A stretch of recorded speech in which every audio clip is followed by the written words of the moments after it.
جمہوریت ایک طرز حکومت ہے کہ جس میں بندوں کو گنا کرتے ہیں، تولا نہیں کرتے۔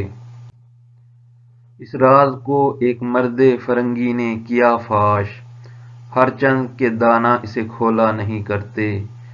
جمہوریت ایک طرز حکومت ہے کہ جس میں بندوں کو گنا کرتے ہیں، تولا نہیں کرتے۔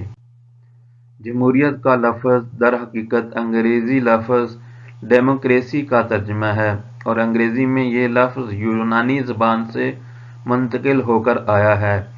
یونانی زبان میں ڈیمو عوام کو اور کریسی حاکمیت کو کہتے ہیں۔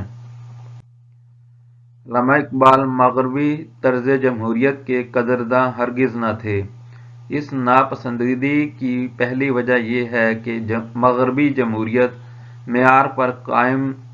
معیار پر نہیں مقدار پر قائم ہے۔ جمہوریت تمام انسانوں کو برابر تو کھڑا کر دیتی ہے، لیکن تعلیم، قابلیت اور صلاحیتوں کے لحاظ سے ان میں کوئی تمیز نہیں کرتی۔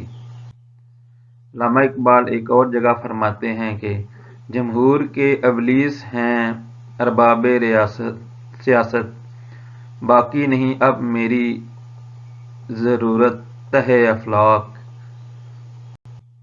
علامہ اقبال ایک اور جگہ فرماتے ہیں کہ جلال پادشاہی ہو کہ جمہوری تماشا ہو، جدا ہو دین سیاست سے تو رہ جاتی ہے چنگیزی۔ 200 گدھے مل کر بھی ایک انسانی ذہن کی برابری نہیں کر سکتے۔ یعنی اچھے ذہن کے مالک لوگ یا عقل و دانش والے لوگ جو ہیں وہ اگر فیصلہ کریں گے تو وہ اچھا فیصلہ ہوگا۔ اس کے مقابلے میں جو کم پڑھے لکھے لوگ ہیں یا کم سمجھ والے لوگ ہیں وہ فیصلہ کریں گے تو وہ فیصلہ اچھا نہیں ہوگا۔ تو نے کیا دیکھا نہیں مغرب کا جمہوری نظام، چہرہ روشن اندروں چنگیز سے طریق تر۔ افراد کے ہاتھوں میں ہے اقوام کی تقدیر، ہر فرد ہے ملت کے مقدر کا ستارہ۔ یعنی تمام افراد میں سے کوئی ایک آدمی بھی جو اچھے ذہن کا مالک ہے، اچھے کردار کا مالک ہے اور اس کی عقل و دانش زیادہ ہے تو وہ بھی پوری قوم کو یا پورے قوم کو جو ہے وہ لیڈ کر سکتا ہے یا ان کی رہنمائی فرما سکتا ہے۔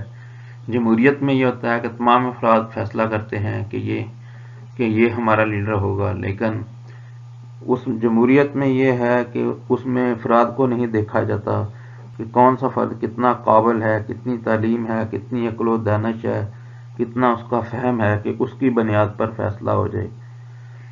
تو ایک فرد اگر کوئی بہت زیادہ عقل و دانش والا ہے، اگر وہ افراد کی رہنمائی کرے تو وہ بھی ملت کے مقدر کا ستارہ بن سکتا ہے، یعنی قوم کو کہیں سے کہیں لے جا سکتا ہے۔ دنیا میں بڑے بڑے لیڈر آئے ہیں، جیسے پیغمبر جو ہیں خدا کی طرف سے مبعوث کیے جاتے ہیں، وہ عوام جو ہے وہ ان کو نامزد نہیں کرتی۔